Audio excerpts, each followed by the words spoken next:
बोले वात्सल्य मूर्ति दिव्य तो बस गए आध्यात्म की राशन महात्मा विभूति समन्वय आचार्य 180 सुंदर साकार गुरुदेव की गुरुदेव की गुरुदेव की भव्य आत्मा जिन शासन वीतराग शासन बड़े पुण्यशाली जीवों को प्राप्त होता है और यह सुनिश्चित है कि हम में से प्रत्येक व्यक्ति ने कोई ऐसा पुण्य तो किया होगा जो हमें आज इस वीतराग शासन में अवतार लेकर जिनेंद्र देव का अनुयायी बनने का अवसर प्राप्त हो।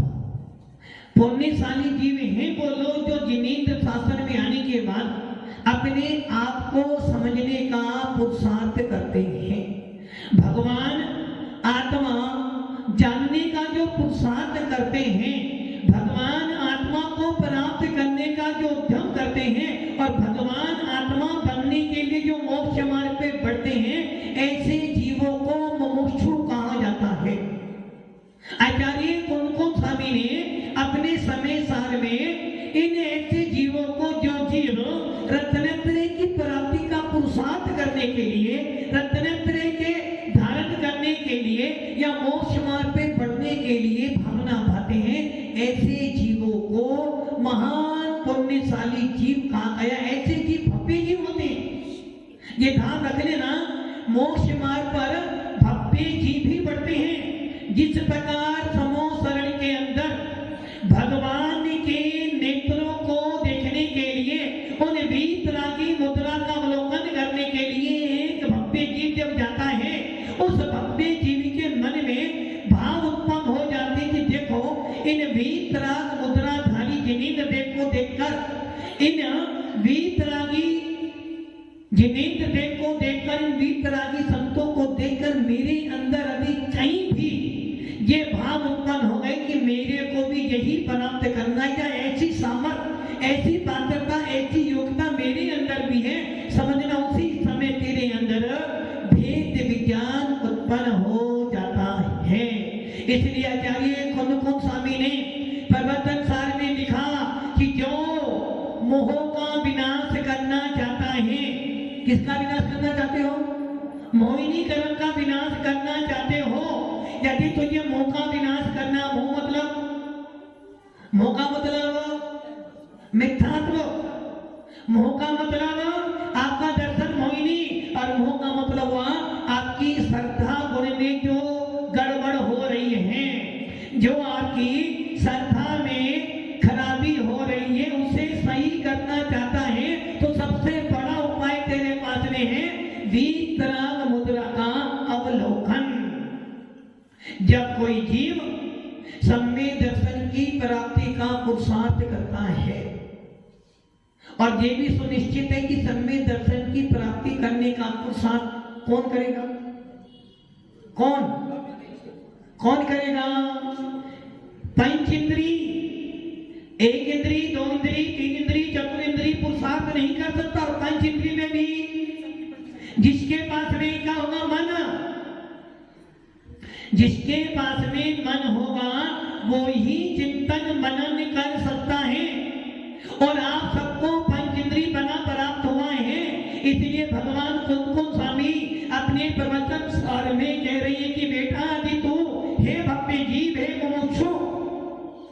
यदि तू मोहिनी गर्भ का विनाश करना चाहता है, सबसे ये तेरा सबसे पहला नियम तेरा क्या होना कि जिनींद्र देव का अवलोकन कर, वीतराग मुद्रा का अवलोकन कर, जिसको आप दर्शन पाठ में पढ़ते हो। क्या पढ़ते हो? दर्शनम देव देवस्य दर्शनम पापनाशनम दर्शनम स्वर्ग सोपानम दर्शनम मोक्ष। किसका दर्शन? किसका दर्शन? किसका दर्शन करने से मोह का विनाश होता है? और आप जब पूजा करते ना, धानत राय जी नाम सुना सब। धानत राय जी ने क्या किया था? धानत राय जी ने क्या किया था? धानत राय जी ने बहुत सारी पूजाएं भी लिखी। और क्या लिखा? 6 डाला किनकी की थी? दौलत राम जी की 6 डाला थी, भुक्तजन की 6 डाला थी और धानत राय जी की 6 डाला थी। और 6 डाला के अंदर धानत राय जी ने क्या लिखा? आत्मा की परिणति कैसी होती है। और जब वो पूजा लिखते करें कीजिए शक्ति प्रमाण, शक्ति बिना श्रद्धा घटे घटे, कीजिए शक्ति प्रमाण श्रद्धा बिना। अच्छा, कीजिए शक्ति प्रमाण शक्ति बिना श्रद्धा घटे। और श्रद्धावान जीव जो होता है वो क्या करता है? धानत श्रद्धावान अजर अमर पद। अब इसका मतलब क्या हुआ? जितनी तुम्हारी सामर्थ है उतना काम तो क्या धनपाल जी, जितनी सामर्थ उतना काम तो करना है। जबरदस्ती करना है या मजबूरी, जबरदस्ती करना है या इच्छा से करना है? पढ़ रहा है नहीं करना है। अच्छा, साले के यहाँ जाना पड़ा था, पड़ा था, जाना ही था। जिनेंद्र देव के मंदिर में जाना पड़ता है और विषय कथा में जाना ही है।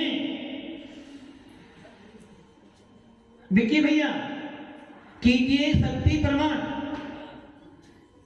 कीजिए शक्ति प्रमाण मतलब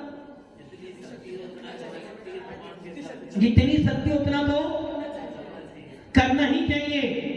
अर्थात कीजिए शक्ति प्रमाण शक्ति बिना श्रद्धा करें। इसका अर्थ क्या हो गया? जितनी तुम्हारे में सामर्थ है राजमल जी उतना काम तो। कितनी सामर्थ है? कितनी सामर्थ है? कितनी कितनी? कोई लिमिट नहीं। लिमिट तो है, लिमिट तो है। कितनी सामर्थ है हमारे अंदर? राजू जी कितनी सामर्थ है? उन्होंने कितनी सामर्थ है? वो कह रहे हैं बोर्डिंग से घर जाने की सामर्थ है। कितनी सामर्थ है? अनंत शक्ति इस आत्मा के अंदर बैठी। अनंत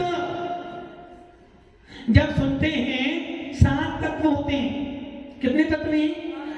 जीव, पुद्गल, जीव, अजीव, आश्रव, पंथ, संवर, निद्रा, मोक्ष, पुण्य और पाप। 9 मिला लो। इन 9 में से या 7 तत्वों में से, 6 तत्वों में से, 9 पदार्थों में से सबसे ज्यादा सामर्थ किसके अंदर है? कीर्ति जी, सबसे ज्यादा सामर्थ किसमें है? देखो, एक पुद्गल जो होता ना अजीब, उस अजीब के कारण पूरे संसार में घूमना पड़ता। देखो सिद्धार्थ भगवान आत्मा जो होती है जब मोक्ष में जाती कहाँ रहती है? वकील साहब, यदि आपको केवल मोक्ष की प्राप्ति हो जाए तो आप कहां तक जा सकते हो? कहां तक? अलोका में जा सकते हो ना? अलोका में जा सकते हो ना? राजमान जी जा सकते हो? नहीं। कीर्ति जी जा सकते हो? अनंत शक्ति है ना? कहां जा सकता है? जो जीव 8 कर्मों से रहित बंदा वो कहां जा सकता है राजू भैया? अलोकाकाश, अलोकाकाश में ना। अरे अलोका कहां से मिलो? अलोकाकाश। पंकज जी कहां जा सकता है? अलोकाकाश तक। क्यों? कोई है ही नहीं। कोई नहीं है, कैसे कह देंगे? अलोकाकाश में तो बहुत चीजें हैं, पूरा का पूरा आकाश भरा हुआ है। अरे भाई, जिस आप कह रहे हो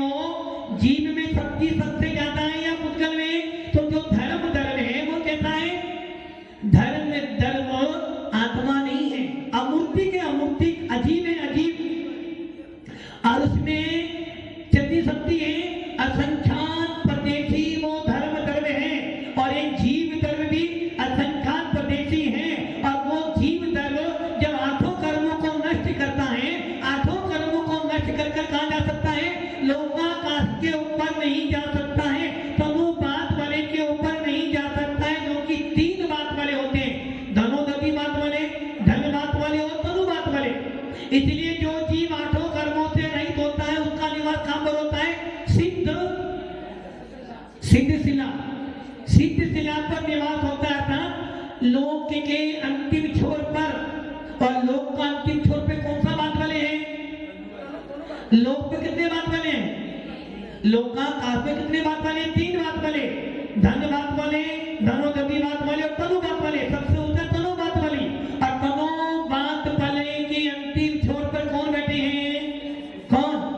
ओ मेरे आत्मे पदे जहाँ सिद्धो काहे देश चलो अब वहां चले।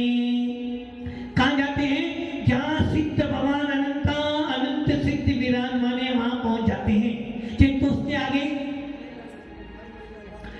आगे जाने की सामर्थ्य, आनंदी क्या बोल रहे हो? उनके आगे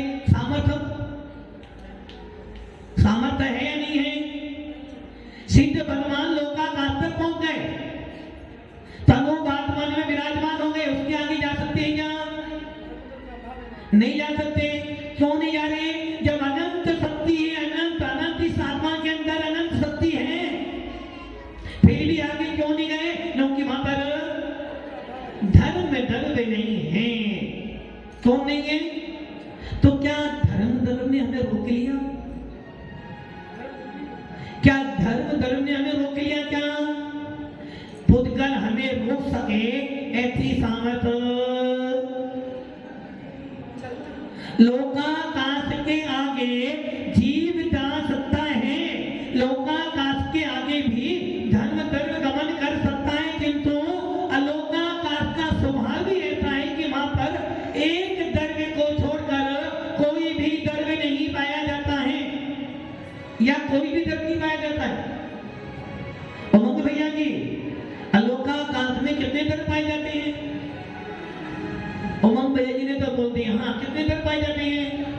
लोकाकाश में तो 6 द्रव्य रहते हैं, किंतु अलोकाकाश में मात्र एक आकाश द्रव्य रहता है। इसलिए जीव में अनंत शक्ति होने के बाद भी वहां उसका सद्भाव नहीं, जो कि गमन आगमन, आना जाना किसका काम है? धर्म और अधर्म द्रव्य करते हैं। धर्म द्रव्य का काम है, क्या काम है? धर्म द्रव्य का काम है जीवों को चलाना, अधर्म द्रव्य का काम है जीवों को ठहराना, आकाश का काम है जीवों को स्थान देना, और काल का काम है परिवर्तन करवाना। अब आप ये विचार कर लो, धर्म अधर्म का काम क्या है? धर्म द्रव्य का काम है चलाना। किसको चलाना? किसको चलाना? धन्यवाद जी, किसे चलाना? जीव को। आप तो बैठे हुए अभी, आपको धर्म द्रव्य चला सकता है क्या? अरे वो तो अजीब है, अजीब। गाड़ी कौन चलाता है? गाड़ी कौन चलाता है? अपने आप चलती है। अरे भैया, अजीब द्रव्यों में सामर्थ्य नहीं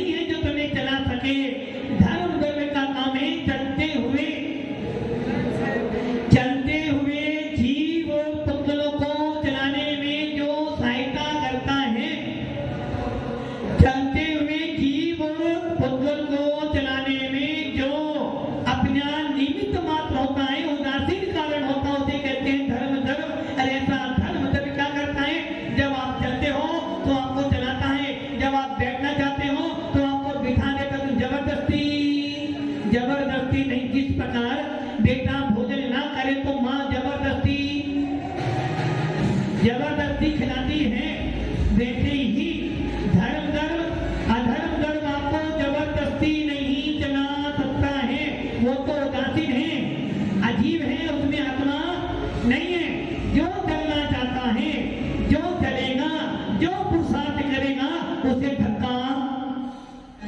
धक्का मार देगा कि तू आगे बढ़ता जा। इसलिए अलोकाकाश में ना जीव है, ना काल है, ना धर्म है, ना अधर्म है, और ना ही पुद्गल है, मात्र कौन है? आकाश गर्भ है। और वो आकाश गर्भ मात्र स्थान देता है। और यही कारण है कि उस आकाश गर्भ के दो भेद, लोकाकाश और अलोकाकाश, जहाँ पर छौ दल में पाए जाते हैं, जहाँ पर 7 तत्व पाए जाते हैं, जहाँ पर 9 पदार्थ पाए जाते हैं, जहाँ पर ऊपर नीचे हुआ जाता है, जहाँ पे कुछ स्थान पाए जाते हैं, उसे लोकाकाश कहते हैं। और जहाँ पर सिद्ध भगवान विराजमान होते हैं उसे लोकाकाश कहते हैं। और उसके ऊपर अलोकाकाश, जहाँ पे मात्र आकाश पाया जाता है। इसलिए भव्य आत्माओं, आत्मा में कितनी शक्ति है? अनंत शक्ति आत्मा के अंदर है। और ये आत्मा आज भी चाहे तो अनंत शक्ति वाला है, और कल भी अनंत शक्ति वाला था। किंतु हमने क्या किया है? अपनी उस आत्मा की अनंत शक्ति का आज तक कभी भी विचार नहीं किया है। हमने किसका विचार किया? शरीर की सामर्थ्य का विचार किया। महाराज जी यदि एक टाइम भोजन नहीं करेंगे तो शरीर खराब हो जाएगा। महाराज जी यदि जरा सी गर्मी लगती है तो एसी नहीं लेते हैं तो शरीर दुखता है। और गर्मी के मौसम में, सर्दी के मौसम में यदि चाय ना मिले तो शरीर में दर्द होता है। क्या करा आपने? उद्गल को ही जाना है, आत्मा का अवलोकन अभी तक नहीं किया। देखो आप, इतनी ठंडी में भी मुनिराज त्यागी वर्ती, उमंग भैया की चाय पीते हो? चाय पीते हो? त्यागी वर्ती कभी कोई चाय नहीं पीता। त्यागी वर्ती सीमित भोजन करता है। और उसके बाद भी कभी उसका सर दर्द हो जाए तो क्या करेगा? चिंतन करेगा, मनन करेगा। और आप लोग यदि 3 बजे समय पता हुआ, 3 बजे का सवेरे को रात में सोने से पहले का, इसका मतलब क्या हुआ? आपने पुद्गल की शक्ति का अनुमान किया। यदि शरीर को एक बार भोजन ना मिले, यदि शरीर को शाम को भोजन ना मिले तो सुबह उठने में आलस आता है। ये तो भव्य आत्माओं, आत्मा कहते भैया खाना पीना तेरा स्वभाव नहीं है, खाना पीना तो तेरा विकार है। आत्मा सिद्ध भगवान कभी नहीं खाते, अनंत भगवान कभी कमला आहार नहीं करते हैं। और निगोद के अंदर जब तुम गए थे, निगोद में क्या खाया था? निगोद में गए थे, क्या मिला? 3 लोग को नाज जो खाए, मिटे न भूख कना न लाए, जे दुख भव सागर लो सहे, करम जोत ते नर भगले। नरकों के अंदर, निगोद की तो बात छोड़ो, नरकों के अंदर जब गए, तीनों लोगों का अनाज जोड़ दे, तीनों लोगों की खाने की वस्तु जोड़ दी जाए और फिर तुम्हें खिलाया जाए। नरकों में तो दाना भी तुम्हें खाने को ना मिले, ऐसे नरकों में कौन रहकर आया? कौन? नहीं, सागवाड़ा के लोग नरकों में खाना पे। पंकज जी नरकों में गए? कौन से नरक में गए थे आप? पंकज जी कौन से नरक में गए थे? पहले में, 7वें में? अभी जाना है? पहले गए थे काली भैया का, आप कहाँ गए थे? कभी गए नरकों में? पता आगे जाने की तैयारी। कीर्ति जी आप गए? वहां पे लिफ्ट भी है, लिफ्ट है वहां पर तो। अरे भाई, नरकों में जाने का मतलब है कि आपके शरीर को तिल तिल करे दही के खंड, असुर भिड़ावे दुष्ट बचन, सिंधु नीरते प्यास न जाए, तो पण एक न बूंद लाए। बाकी था सुनाई दे रही मेरी बात? क्या समझ में आ रहा? 3 मंजिल 4 मंजिल बिल्डिंग तैयार कर ली, 15 में 7 मंजिल, बोलो कहां जाओगे?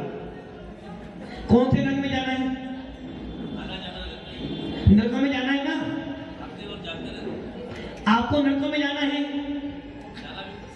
जाना भी पड़ सकता है, मतलब कि जाने की एक बात देख के कहो कि नरकों में क्या है। अरे भैया, नरकों में जाने का मतलब है मिथ्यात्व। नरक में कौन जाएगा? सम्यक दृष्टि जीव को प्रथम पृथ्वी से नीचे जाता ही नहीं है, और इतनी सामर्थ आपके अंदर नहीं कि आप वो सम्यक दर्शन प्राप्त कर लो। क्योंकि छाई सम्यक दर्शन, छाई सम्यक दर्शन, इसके बारे में मैंने आपको पहले भी बताया था। छाई सम्यक दर्शन केवली शुभ केवली तीर्थंकर के बाद मूल में उत्पन्न होता है। और आप दुर्भाग्यशाली हो, आप पापी आत्मा हो कि आपके पंचम काल में जन्म लिया। इस पंचम काल में तीर्थंकर नहीं है, केवली नहीं है, शुद्ध केवली नहीं है, अवधि ज्ञानी नहीं है, मने परे ज्ञानी नहीं है, इसलिए आपको छाई सम्यक दर्शन नहीं हो सकता। हाँ, एक रास्ता है, एक रास्ता है कि आपको छाई सम्यक दर्शन प्राप्त हो सकता है। एक मार्ग है, पंकज जी कर सकते हो ना, एक रास्ता है। नहीं, मुनि भी बन जाओ तो भी छाई सम्यक दर्शन होने वाला नहीं, किंतु एक रास्ता है, एक रास्ता है। जाना है, प्राप्त करना है ना। और उस छाई सम्यक दर्शन प्राप्त करने का बस एक ही रास्ता है। सुगम सागर जी महाराज, एक ही रास्ता है। वो दिन आप नहीं कर सकते, वो कपड़े वाले कर सकते हैं। एक ही रास्ता है। और वो रास्ता क्या है? पहले आप यहाँ मिथ्या दृष्टि बनो और विदेश क्षेत्र जाओ और मौत बंद कर लो। तो कौन कौन जाना चाहता है?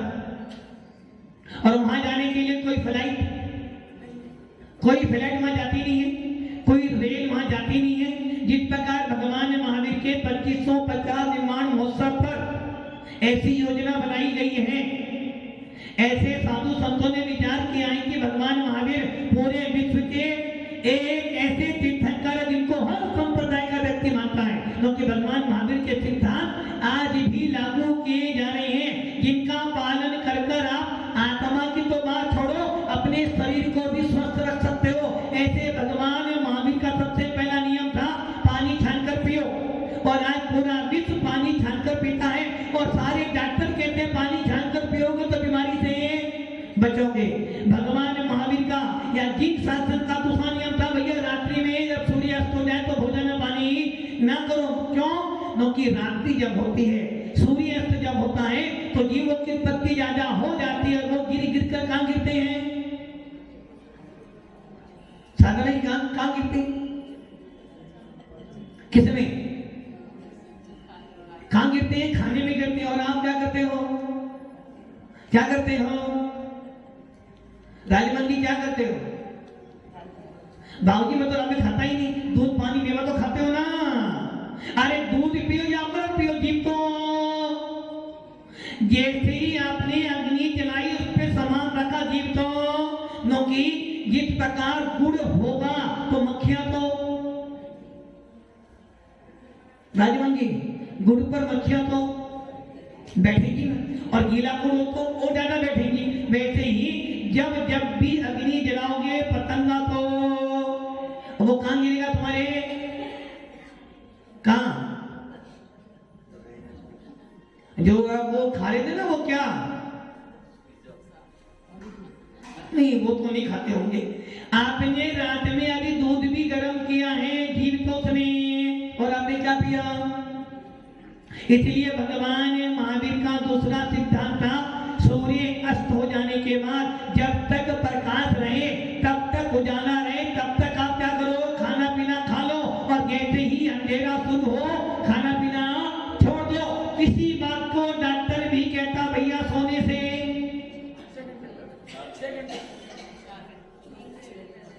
क्या क्या करें? सोने के बाद खाना, जो सोने से 1 घंटा पहले खाता है वो कैसा हो जाता है? जैसा होता ना बेड जिसपे तुम सोते वैसा हो जाता है। अर्थात यदि आप सोने के बाद खाने के बाद सो गए तो आपके शरीर में चर्बी भर गई, और चर्बी भरने का मतलब है शरीर तो मोटा ताजा, अंदर कुछ भी नहीं है। और फिर कभी हाई बीपी हाई हो रहा है, शुगर हो रही है, और क्या हुआ? बीमार हो गए। इसलिए भगवान महावीर ने क्या कहा था? सूर्य जब अंधेरा होने लगे तो रात्रि भोजन त्याग कर दो, और डॉक्टर कहता सोने से 4-5 घंटे पहले यदि भोजन कर लोगे तो आपका पाचन अच्छा रहेगा, और यदि पाचन अच्छा रहेगा तो मणिपुर चक्र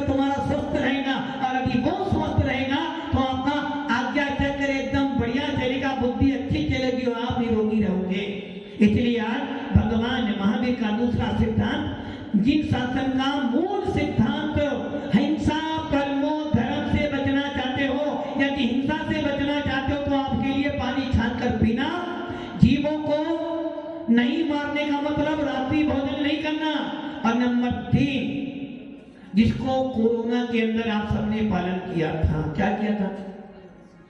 क्या किया था? बाजार का पानी, बाजार का भोजन करना। सबने घर का ही भोजन किया, गर्म पानी पिया। इसका मतलब भगवान महावीर का एक एक सिद्धांत पूरे विश्व के मानवों के लिए नहीं, पशुओं के लिए भी लाभदायक है। इसलिए भगवान महावीर ने कहा था, भैया बाजार का ना खा के घर का खाना। हाँ महाराज जी, हम मानेंगे, बाजार का लाके घर में ही खाएंगे। करते हो ना? देखो, बाजार से लाते हो, घर में खाते हो। महाराज जी, हम बाजार, महाराज जी ने क्या बोला? भगवान महावीर ने क्या बोला कि बाजार में नहीं खाना, किंतु बाजार का घर में खाकर नहीं खाना, ये तो बोला ही नहीं। जो जो बाजार का सामान खाते हैं वो सबका सब मर्यादा से रहते जीवों का पुत्र वो खाओगे तो बीमारियां बढ़ेगी। इसलिए भगवान महावीर ने कहा, घर का भोजन घर का बना घर में ही खाओ। हाँ, घर का बना बाहर खा सकते हो, किंतु बाहर का बना घर में। ये सिद्धांत भगवान महावीर ने दिया। और भगवान महावीर ने कहा था, जब ज्यादा धन आ जाए, राजू भैया, क्या हो जाए? क्या? तो क्या करना चाहिए? शादियों में लुटा देना चाहिए। वकील साहब, ज्यादा धन आ जाए तो एक नया अस्पताल बना देना चाहिए। सही है ना? दान किसको? भव्य आत्माओं, कुंद कुंद स्वामी ने अपने रैंक साल में लिखा है, दान देने के आपके पास सिर्फ 8-9 स्थान है बस। और सबसे बड़ा दान आप सब जानते हो, पूरा विश्व जानता है कि जिनेंद्र देव कभी लेते नहीं, किंतु हम उनका विशाल मंदिर बनाकर उन जिनेंद्र देव को विराजमान कर अपने धन का सदुपयोग करते हैं। दिगंबर साधु कभी याचना नहीं करता, किंतु दिगंबर साधुओं के लिए हम संत भवन बनाकर, पाठशालाएं बनाकर उनको स्थापित करके उनके जब क्या कहते हैं, हमें दान देते हैं। हमें दान 4 दान है ना, आहार दान, औषध दान, अभय दान और ज्ञान दान। यदि हमने किसी साधु संतों के लिए संत भवन बनाया है तो समझना आपने उनको अभय दान दिया है। देव, सात, गुरु, 3 रतन। और इन तीनों रत्नों की सेवा किससे कर सकते हो? तन, मन और धन से कर सकते हो। तो भगवान महावीर ने कहा, जब ज्यादा धन हो जाए तो क्या करो? किनको? पुनीत को दे दो। धनपाल जी, सही है ना? अधिक धन तो क्या करना? मांगी अधिक का है, धन तो कम ही है ना, अधिक का है, बेटा तो एक ही है। अरे भैया, धन भगवान महावीर कहते हैं, आप परिग्रह बाद जब लगे ज्यादा धन आ गया है तो क्या करो? उसको देव, सात, गुरु के अंदर दान कर दो, धर्मात्माओं में लगा दो, ताकि तुम्हारा वो धन ब्याज सहित आगे आपको प्राप्त हो जाए। इसलिए भगवान महावीर का एक एक सिद्धांत जियो और जीने तो एक एक सिद्धांत, मतलब कि जैन शासन का एक एक सिद्धांत प्रत्येक मानव के लिए कल्याणकारी बने, वो किसी भी संप्रदाय का हो। इसलिए भगवान महावीर विश्व वंदनीय कहे जाते हैं। भगवान महावीर विश्व वंदनीय जगत गुरु हैं। इसलिए ऐसे भगवान महावीर के 2550 में निर्माण महोत्सव पर साधु संत भावना भा रहे हैं और केंद्र सरकार के निवेदन भी कर रहे हैं कि कम से कम ऐसे विश्व वंदनीय भगवान महावीर जिनके सिद्धांतों का पालन करके पूरा विश्व शांति का अनुभव कर सकता है, पूरा विश्व युद्ध से बच सकता है, हिंसा से बच सकता है, ऐसे भगवान महावीर के इस निर्माण महोत्सव पे कम से कम 24 ऐसे महान नगरों पर, ऐसे महान राजमार्गों पर भगवान महावीर मार्ग किया जाए। अर्थात 24 ऐसे महान नगरों, राजमार्गों पे भगवान महावीर नाम रखा जाए, ताकि लगे कि विश्व वंदनीय भगवान महावीर भी कभी हुए थे। भव्य आत्माओं, सौभाग्य है हम सबका जो हमें ऐसा जैन कुल मिला है। और हमारे अंदर कैसी शक्ति है? अनंत शक्ति। इसलिए भगवान महावीर का शासन करा कि हे आत्मा, अनंत शक्ति है तेरे अंदर, पुद्गल से भी ज्यादा शक्ति तेरे अंदर है। यदि तू चाहे तो उन पुद्गल कर्मों को भी नष्ट कर कर इस आत्मा के अंदर परमात्मा प्रकट कर सकता। सर्दी लग रही है ना? सर्दी है ना?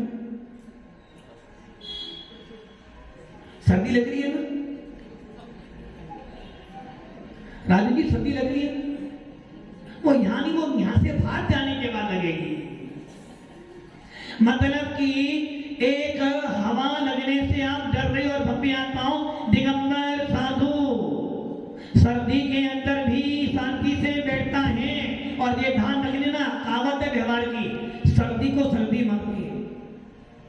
लोग इस सर्दी के मौसम में भी क्या करते हैं? हाँ कीर्ति की क्या करते हैं? नरेंद्र जी क्या करते हैं सर्दी के मौसम में?